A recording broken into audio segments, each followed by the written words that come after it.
The sun did not rise gently over Rome on that day, it dragged itself across the blood-stained rooftops of a city already haunted by screams.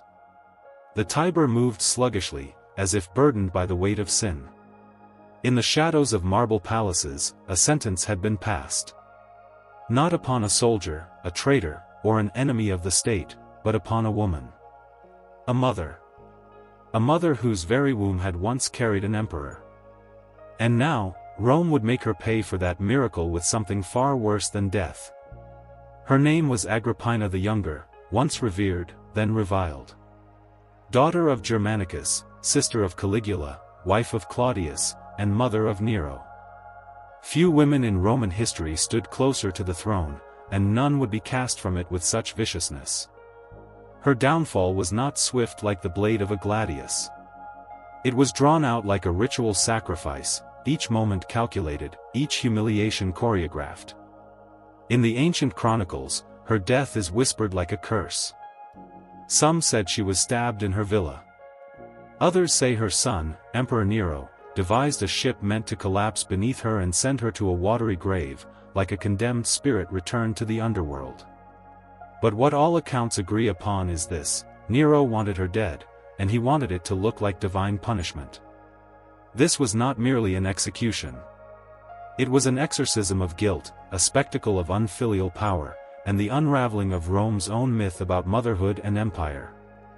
A woman who once ruled behind the curtain was now to be dragged naked into history's most grotesque light, beaten, betrayed, and finally butchered by the very son she had raised to rule the world. The year was 59 AD. The Julio-Claudian dynasty was at its most decadent peak, festering with incest, assassination, and ceremonial murder. The Senate had long since become a puppet theater, its strings pulled from imperial palaces. Roman law bowed not to justice, but to the will of the emperor, and Nero's will had turned monstrous. He was no longer a boy emperor guided by his mother. He was now a god in his own mind, and there could be no gods before him, not even the one who gave him life. But how had Rome, that ancient bastion of paternal honor and maternal virtue, come to this? How could the very mother of an emperor be marked for torture and death, with the approval of the state, the silence of the Senate, and the gaze of the gods?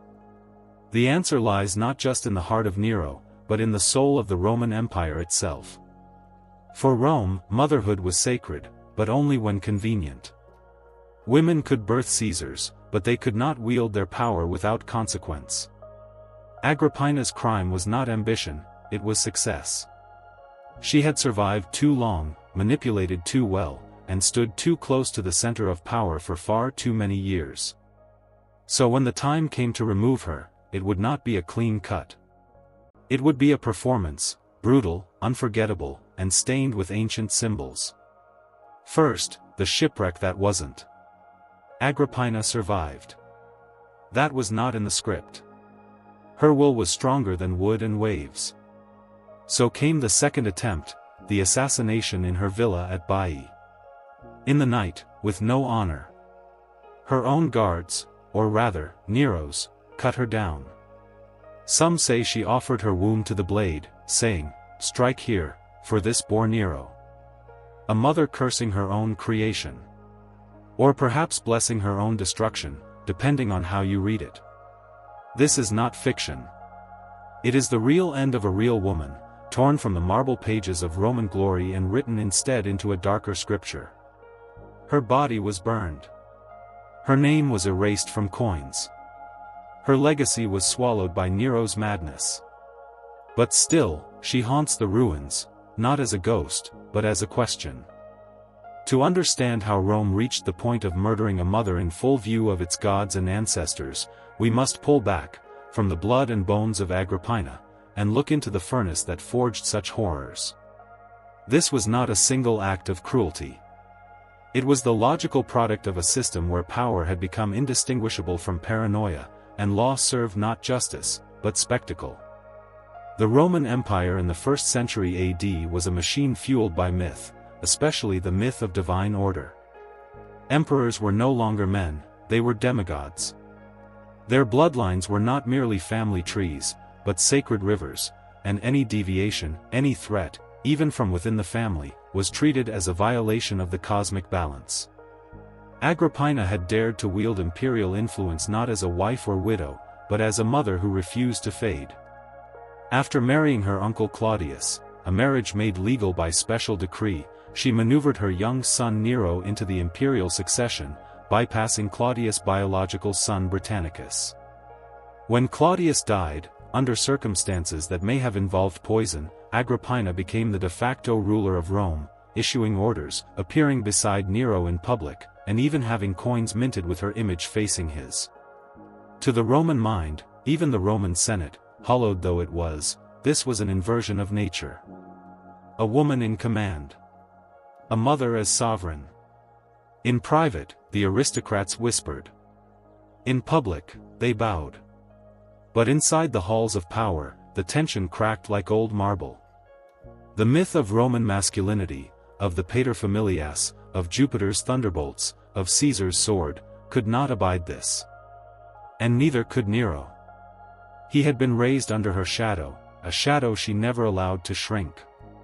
Even when he first wore the purple, she stood behind the throne, seated with him in judgment, whispering counsel, manipulating senators, and removing rivals. At first, her grip kept him in line. But as he grew into the role, or rather into its madness, he came to see her not as a guide, but as a cage. And the ideology of the empire was ready to feed that resentment.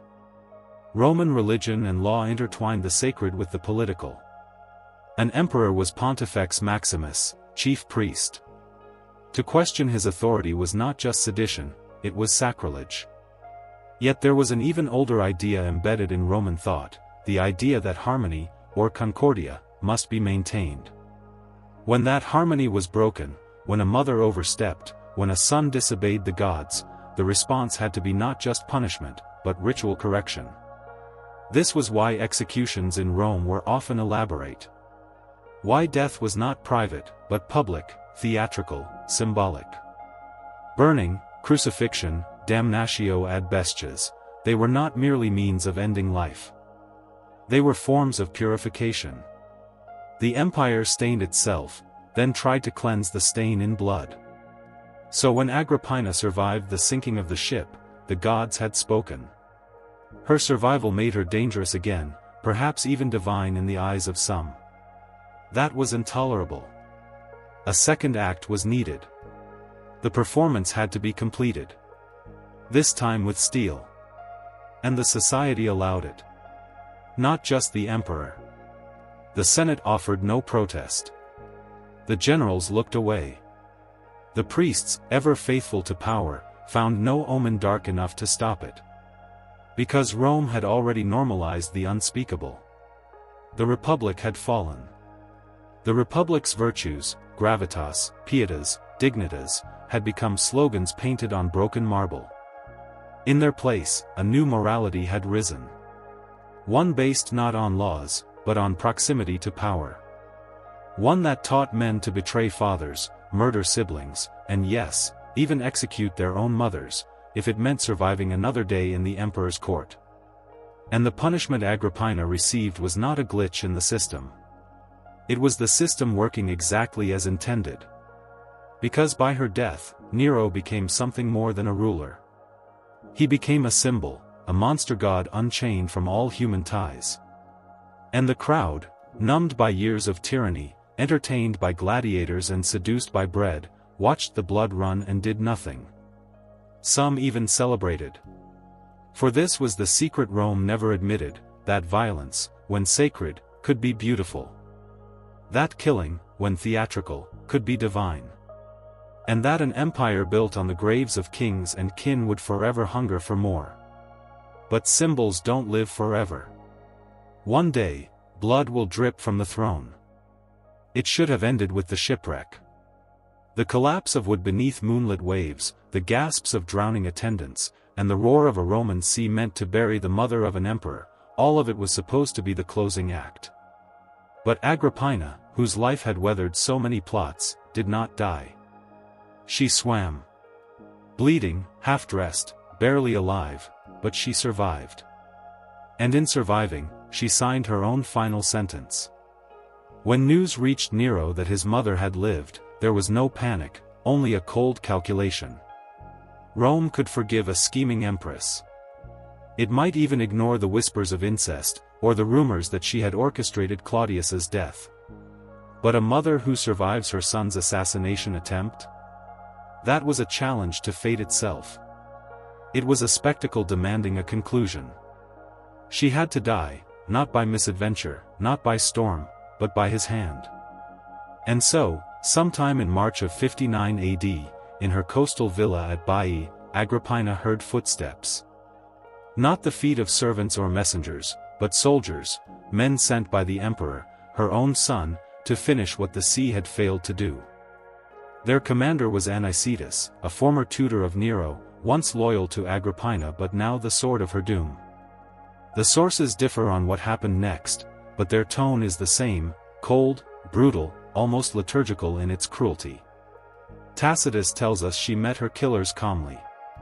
When they arrived, she supposedly pointed to her womb and said, "Strike here," offering the place that had birthed the emperor, as the final target. They did. She was stabbed in the abdomen, chest, and face. Her body, once paraded through palaces, was left to rot in anonymity. No state funeral. No mourning rites. She was cremated that night, on hastily gathered wood, like a criminal or a plague victim. And Nero? When the news came, he was shaken, at first. Suetonius claims he ran through the palace, drunk with regret, haunted by his mother's ghost. For days, he could not sleep. He feared the Senate's reaction, the people's wrath, the gods' revenge.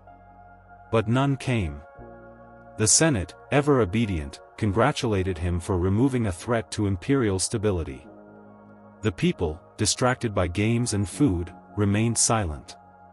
The priests read omens, but saw no cause for alarm.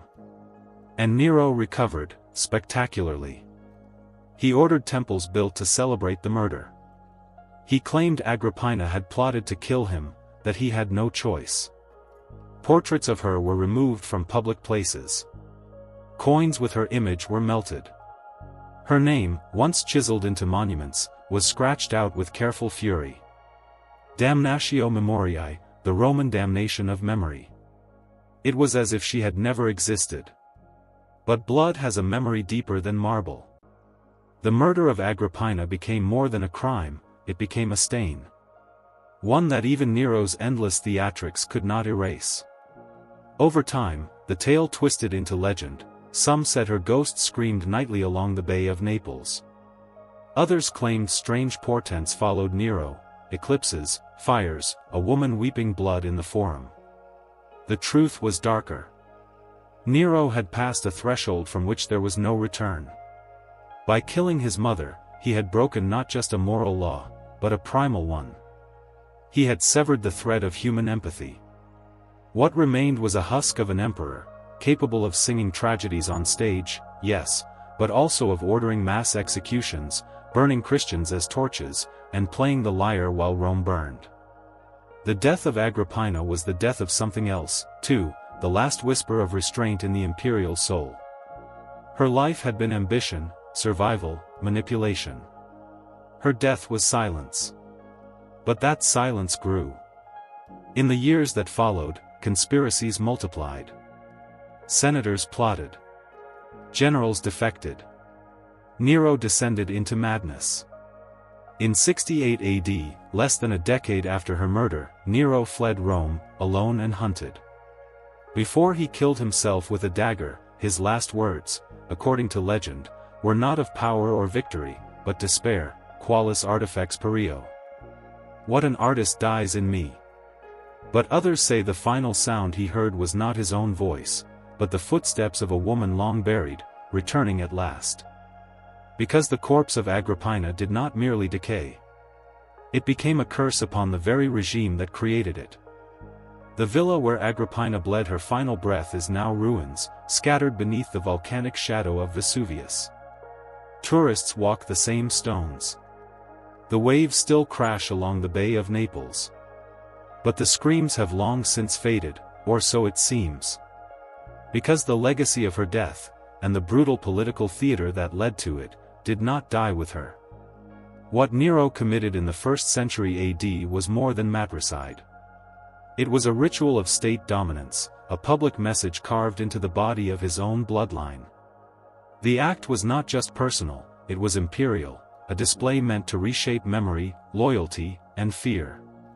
This is the horror that survives. In Rome, torture was not simply punishment.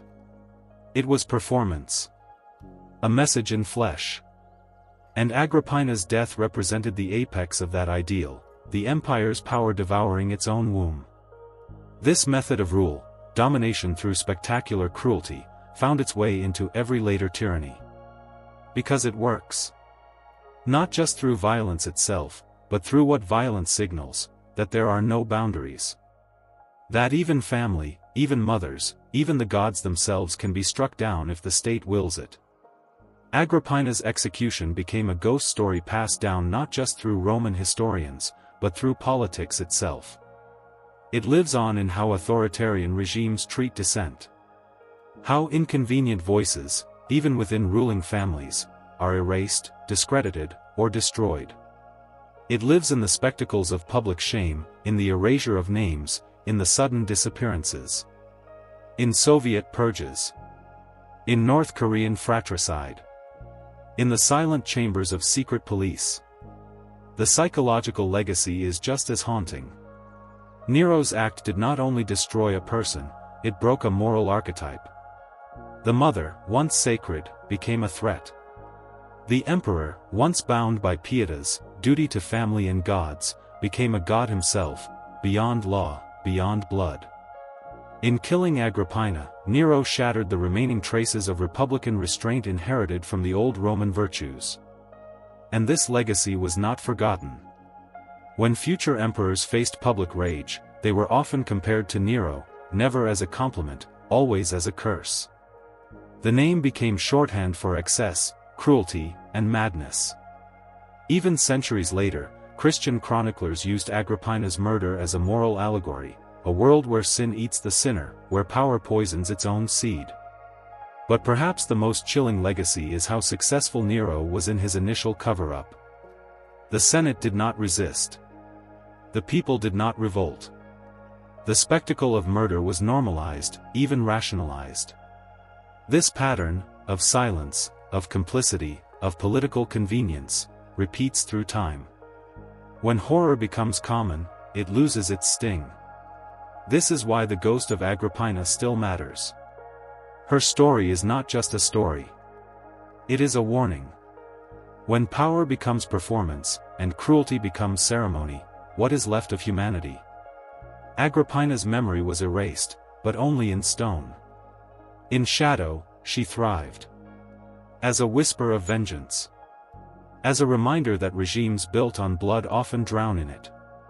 And though Nero would build golden palaces and sing in velvet robes, though he would command gods on stage and silence critics with flame, he could never outrun her. Not in dreams. Not in legend. Not in the pages of history. Because the dead, especially those killed unjustly, do not vanish. They wait. And if we do not remain vigilant, old blood will stain new robes once more.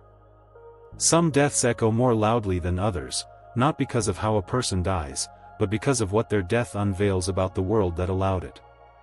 Agrippina the Younger, daughter of a war hero, sister of an emperor, mother to another, was not simply murdered. She was consumed by the very empire she helped shape.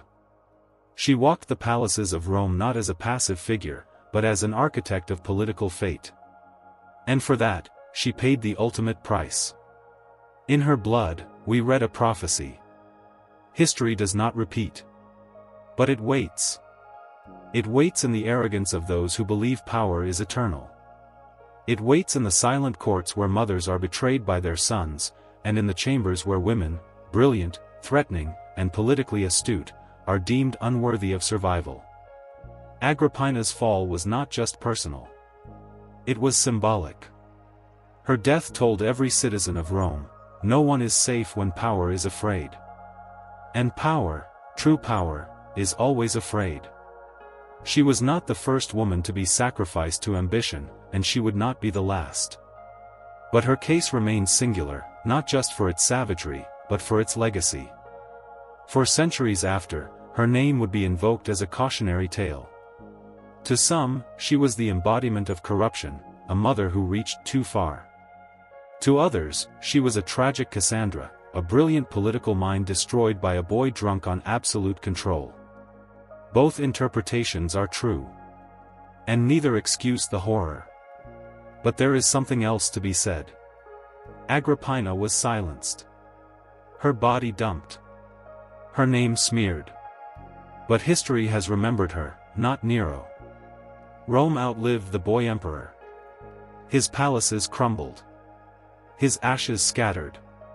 His name, burned into the records of shame. But hers, remains. There is something deeply human about the story of Agrippina. It is not just Roman. It is universal. We see her in every whistleblower punished for speaking truth to power. In every woman erased from history because her ambition made men tremble. In every political prisoner executed not for what they did, but for what they represented. Agrippina's fate is the price civilizations pay when spectacle replaces justice, when blood replaces dialogue, when fear becomes policy.